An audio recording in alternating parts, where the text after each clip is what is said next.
Baik, Assalamualaikum warahmatullahi wabarakatuh. Kami dari kelompok 4 ingin mempresentasikan terkait rencana bisnis yang akan kita jalankan, yaitu bisnis ekspor arang batok kelapa yang PT-nya bernamakan PT Karkol Nusantara. Kelompok kami terdiri dari 5 anggota. Yang pertama saya pribadi, Junior Prakoso. Saya Devi Clarissa. Saya Aulia Nurul Aisyah. Saya Mita Sendri. Saya Novita Rahma.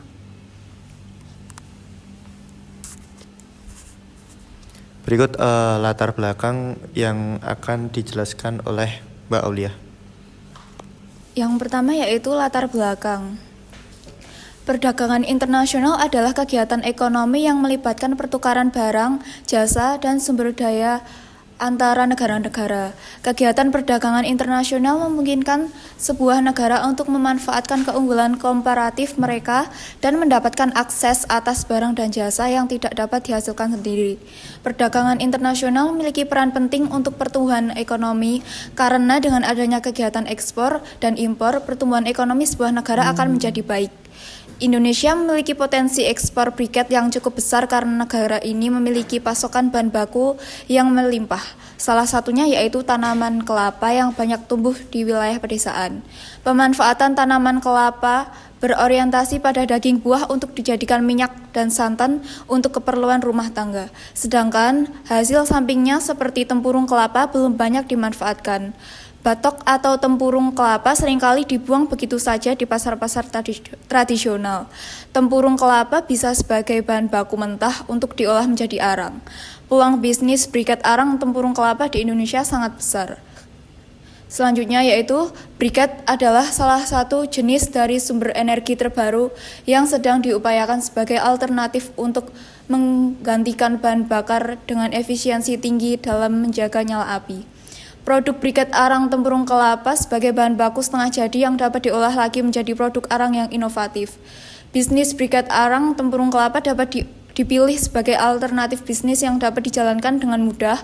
Beberapa negara tujuan ekspor briket Indonesia antara lain adalah Jepang, Korea Selatan, Tiongkok, India, dan Belanda. Potensi ekspor briket Indonesia juga didukung oleh kebijakan pemerintah yang mendukung perkembangan industri briket dan penggunaan energi terbarukan secara nasional.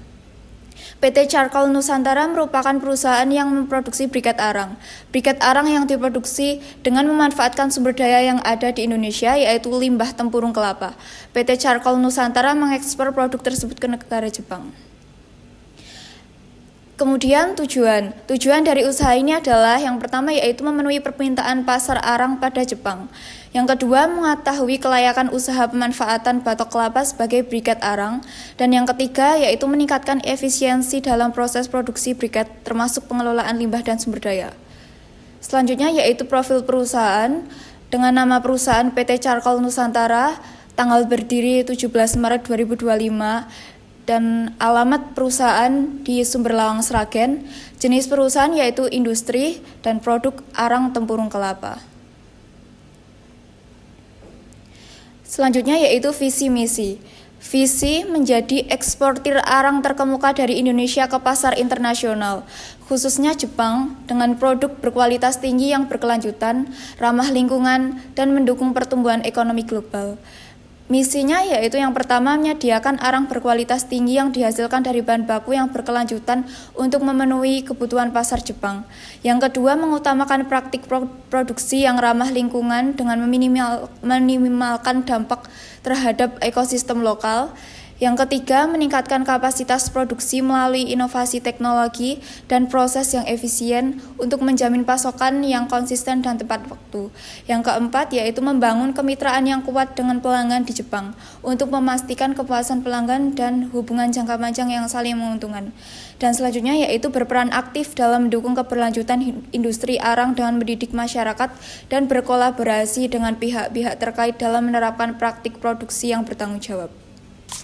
Selanjutnya ada struktur organisasi, itu CEO Junior Prakoso, CEO Mita, CFO Novita, CMO Devi, CHRO Aulia, COO itu terdiri dari manajer produksi, logistik, SPV produksi, gudang, operator produksi, HUC produksi. CFO itu ada manajer keuangan dan SPV. CMO itu ada manajer pemasaran, SPV pemasaran, dan sales dan CS. CHRO itu ada HRD, training dan development, SDM, dan recruitment. Selanjutnya ada analisis PESTEL. Yang pertama ada politik, ekonomi, sosial, teknologi, lingkungan, dan yang terakhir hukum.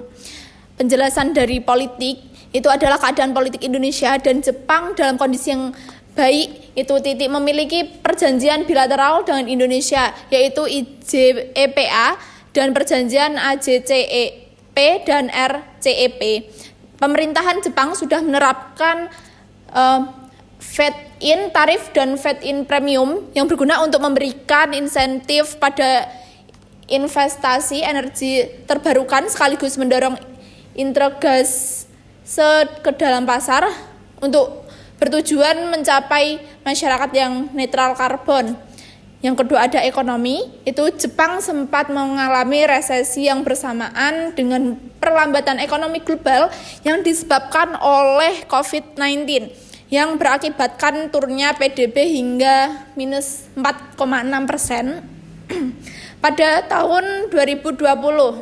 Ekonomi Jepang mengalami pemulihan pada tahun 2021 sampai 2022 dan perkiraan akan tumbuh sebesar 1,6% pada tahun 2023. IMF Oktober 2022. Nah, nilai ekspor impor Jepang dan Indonesia dalam beberapa waktu ini mengalami penurunan dikarenakan Jepang yang sedang dalam fase pemulihan ekonomi dan juga Indonesia sedang shifting, yang berarti Jepang tidak hanya menjadi target pasarnya dan sudah mulai menargetkan negara non-tradisional seperti Afrika dan Amerika Latin. Yang ketiga ada sosial. Tingkat urbanisasi Jepang mencapai 91% dengan jumlah penduduk mencapai 114 juta pada tahun 2021. Tingkat urbanisasi yang tingkat tinggi ini berarti banyak penduduknya tinggal di kota besar. Kesibukan masyarakat dapat mendorong peningkatan permintaan arang briket karena arang briket dapat digunakan untuk barbeque. Konsumen Jepang memiliki ketertarikan dan minat yang tinggi pada produk yang sustainable, berkualitas dan beragam, inovatif dan unik yang bisa meningkatkan permintaan untuk briket arang. Yang selanjutnya ada teknologi. Jepang menggunakan energi matahari untuk memproses bahan baku briket arang yang dapat meningkatkan efisiensi dan mengurangi dampak lingkungan sudah ada. Jepang sedang melakukan uji coba untuk menggunakan serbuk kayu untuk dijadikan pengganti briket arang. Serbuk kayu diklaim memiliki emisi karbon yang lebih rendah dari briket arang, namun belum signifikan dan belum ada perubahan kebijakan dari pemerintah Jepang yang mendukung energi alternatif. Yang selanjutnya ada lingkungan. Penggunaan briket arang di Jepang itu tidak berpengaruh oleh musim karena tingginya tingkat penggunaan briket arang oleh masyarakat Jepang. Masyarakat Jepang itu memiliki tingkat kesadaran yang tinggi akan keberadaan lingkungan. Masyarakat Jepang sendiri sedari dini sudah dibuat sadar atas masalah kebersihan lingkungan. Yang selanjutnya ada hukum. Indonesia dan Jepang sudah menjalin beberapa hubungan untuk perdagangan internasional. IJEPA adalah perjanjian bilateral yang ditandatangani sejak 20 Agustus 2007 untuk bertujuan untuk meningkatkan kinerja perdagangan Indonesia dan Jepang. AJCEP adalah perjanjian yang memperkuat integrasi ekonomi antara negara anggota ASEAN dan Jepang yang melibatkan zona perdagangan bebas, peningkatan daya saing ASEAN dan Jepang di pasar internasional itu memudahkan investasi dan perdagangan barang dan jasa. AJCEP itu menghilangkan hingga 84,5% tarif pada semua jenis barang yang diekspor dari Indonesia ke Jepang.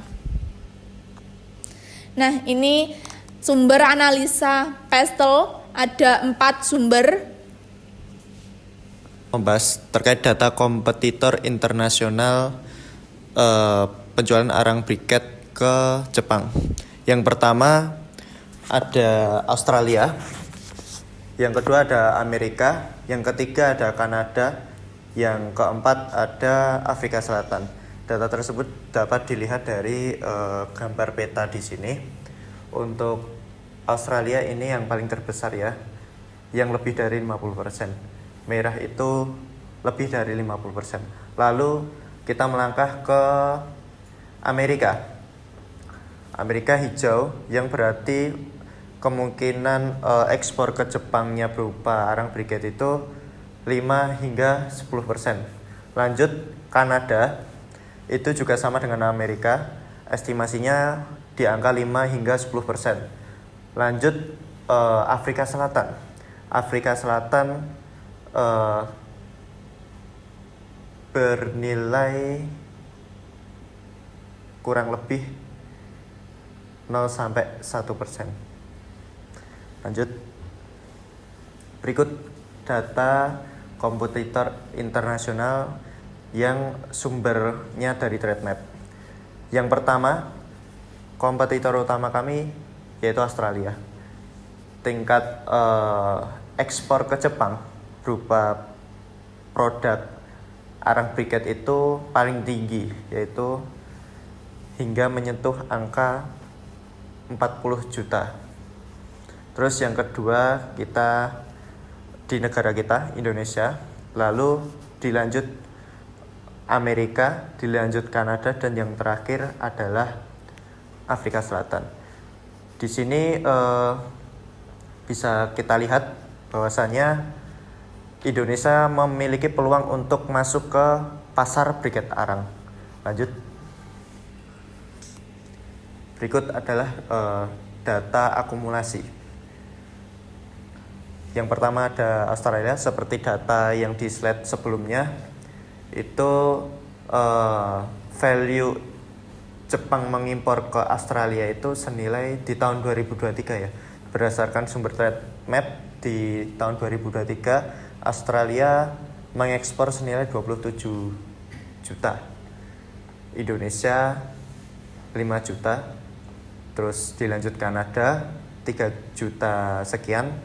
Lanjut Amerika sekitar 2.900.000 sekian, atau bisa dibulatkan senilai 3 juta. Lalu dilanjut masih banyak lagi kompetitor Indonesia.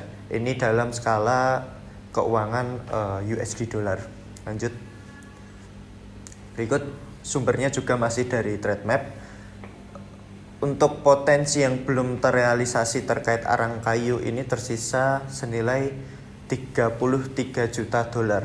Maka dari itu negara Indonesia masih memiliki peluang untuk masuk pasar arang kayu, terutama arang kayu briket. Analisis SWOT yang pertama yaitu strength, yaitu yang pertama kontrol kualitas yang baik untuk setiap produk. Kemudian konsistensi kualitas, kita akan menetapkan kualitas yang sama dan konsisten. Kemudian kondisi iklim usaha dan kemudahan dalam berusaha. Selanjutnya pemahaman e-commerce untuk menjual produk yang baik. Yang kedua ada weakness, yaitu kelemahan. Kelemahan yang pertama yaitu peningkatan inovasi produk. Kedua toleransi kualitas. Dan yang terakhir yaitu harga pasaran yang dibanjiri produk dengan harga murah. Selanjutnya opportunity atau peluang. Yang pertama yaitu berpartisipasi dalam pemeran dagang, menjalin hubungan strategis di sektor relevan, kemudian penghapusan tarif dengan skema IJPA, ACJEP, dan RCEP. Kemudian pengembangan produk yang ramah lingkungan. Yang keempat yaitu ada threats atau ancaman. Yang pertama yaitu perubahan iklim yang mengakibatkan naiknya harga bahan baku, inflasi yang fluktuatif, politik, hukum, kebijakan pemerintah Jepang.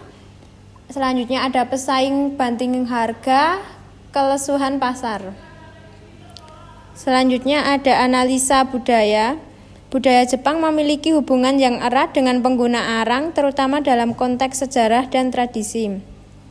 Berikut adalah beberapa aspek budaya Jepang yang berkaitan dengan penggunaan arang, yaitu yang pertama upacara minum teh atau chanoyu. Arang digunakan untuk memasak air dalam upacara minum teh tradisional Jepang. Yang kedua ada penggunaan arang dalam masakan Jepang. Arang digunakan untuk memasak makanan tradisional Jepang seperti yakitori dan robata. Yang ketiga yaitu penggunaan arang dalam industri kerajinan, yaitu arang digunakan dalam industri kerajinan seperti pembuatan tembikar dan kerajinan kayu. Selanjutnya ada segmentasi pasar. Segmentasi pasar dari produk arang kelapa kami difokuskan pada usaha restoran yang masih menggunakan arang sebagai sumber bahan bakar utama, terutama dalam bisnis kuliner yang mengandalkan metode pemanggangan seperti restoran yakiniku. Restoran jenis ini membutuhkan arang berkualitas tinggi yang mampu menghasilkan panas stabil, minim asap, dan memiliki durasi pembakaran yang lama. Dengan keunggulan arang kelapa yang lebih ramah lingkungan serta efisien dibandingkan arang kayu biasa, produk kami menjadi pilihan ideal untuk pelaku usaha di industri kuliner yang ingin meningkatkan kualitas masakan mereka sekaligus mengoptimalkan operasi dapur. Selain itu, segmen pasar ini juga mencakup berbagai jenis restoran, barbecue, kafe dengan konsep grill, serta pedagang makanan kaki lima yang masih menggunakan arang sebagai sumber panas utama. Baik, mengapa PT Karkol Nusantara itu memilih ekspor? Itu yang pertama, kita mempunyai privilege, yaitu kita Indonesia, terutama ASEAN dan Jepang itu memiliki perjanjian. Yang pertama ICEPA, AJCEP, RCEP. Yang ini menguntungkan Indonesia untuk mengekspor ke Jepang itu tanpa tarif bea cukai. Seperti itu. Lanjut, jarak Indonesia ke Jepang itu 4.819 km yang memungkinkan kita dapat menjangkau ke negara tersebut. Selanjutnya ada planning, itu ada dua. Yang pertama itu mengembangkan usaha dengan memperdayakan limbah dari batok kelapa menjadi arang briket. Yang kedua ada melakukan riset pasar untuk mengidentifikasikan kebutuhan dan preferensi konsumen. Yang kedua ada sourcing, yang pertama ada cocologi, yang kedua ada PT Koko Total Carbon Indonesia. Nah, fitur yang ditawarkan itu ada kedua supplier menjamin pengiriman tepat waktu dan pengalaman dalam mengirimkan produk ke berbagai negara. Kedua perusahaan itu memprioritaskan kualitas produk dan kontrol kualitas ketat. PT Koko Total Carbon Indonesia memiliki sertifikasi ISO 9001/2005 yang menjamin kualitas produk dan proses produksi yang baik.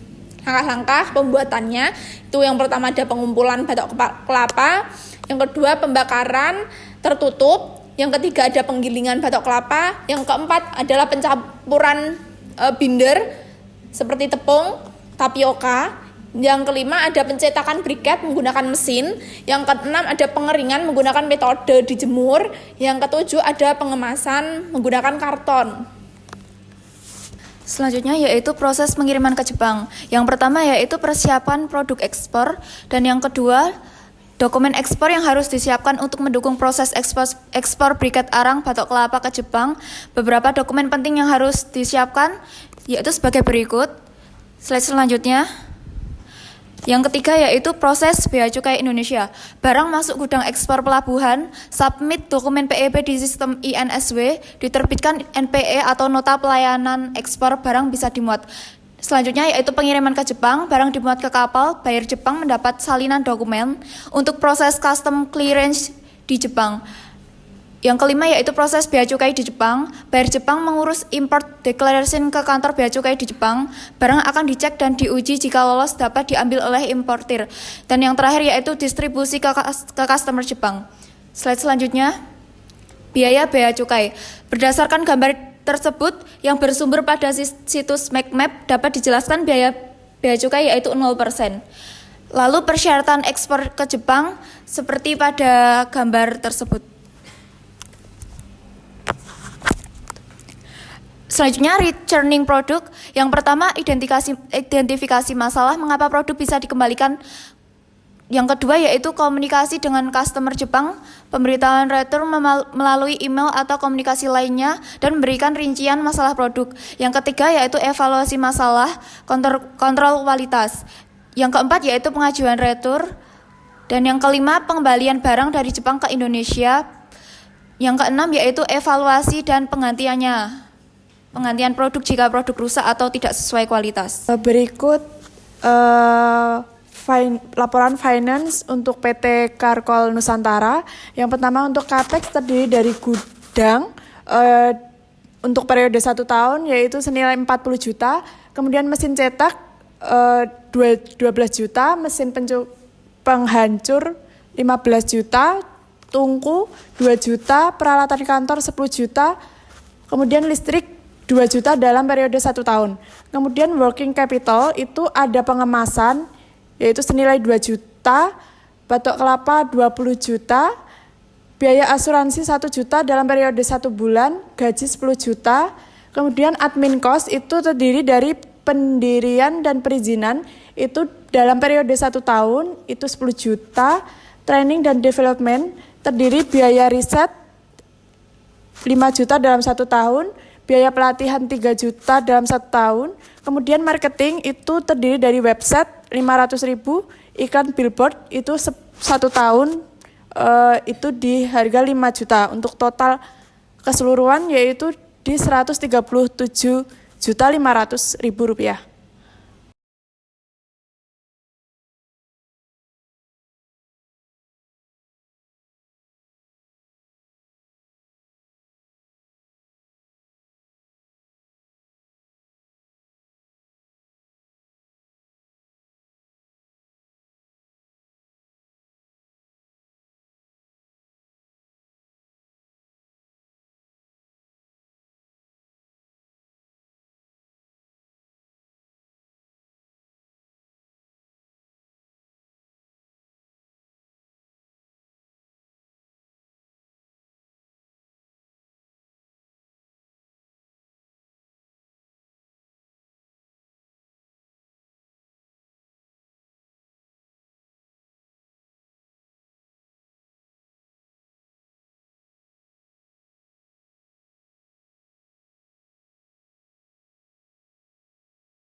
Untuk perhitungan ROI itu yang pertama modal yang diinvestasikan itu jumlah dari capex, working capital, admin cost, training dan marketing dengan total 137.500.000.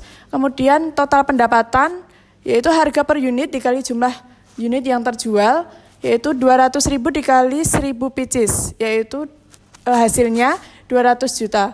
Kemudian total biaya yaitu total dari biaya tetap dan biaya variabel 81 juta ditambah 33 juta yaitu 114 juta. Untuk laba bersih total pendapatan dikurangi total biaya 200 juta dikurangi 114 juta yaitu 86 juta. Untuk perhitungan ROI laba bersih dibagi modal yang diinvestasikan 86 juta dibagi 137.500 juta yaitu jadinya untuk ROI-nya 62% atau 0,62. Selanjutnya ada biaya transportasi pengiriman dari laut Desumi Kargo yaitu estimasi yang akan diekspor yaitu sebesar 2,6 ton. Kemudian ada tarif PPN-nya sebesar 11%, kemudian dikali 200.000 harga bayar per kreseknya yaitu sama dengan 22.000, kemudian pajak penghasilannya sebesar 0,5% dikali 200.000 sama dengan 100.000. Kemudian ada biaya dokumentasi yang terjadi pembuatan invoice, pendaftaran PAB, manifest dan nota pelabuhan, serta FGM dan surat timbang dengan total keseluruhannya sebesar Rp500.000. Selanjutnya total keseluruhan biaya ekspornya yaitu biaya ekspor sebesar 2,6 ton sebesar 21.320 juta rupiah, kemudian tarif pajak PPN 11%, 22 juta rupiah, 22.000 rupiah, pajak penghasilan 0,5 yaitu 100.000 rupiah, kemudian biaya dokumentasi sebesar 500.000. Jadi total keseluruhannya yaitu 21.942 juta rupiah. Demikian presentasi dari kelompok kami, kelompok 4. Bila ada kurangnya kami memohon maaf sebesar-besarnya. Terima kasih. Kami tutup. Wassalamualaikum warahmatullahi wabarakatuh.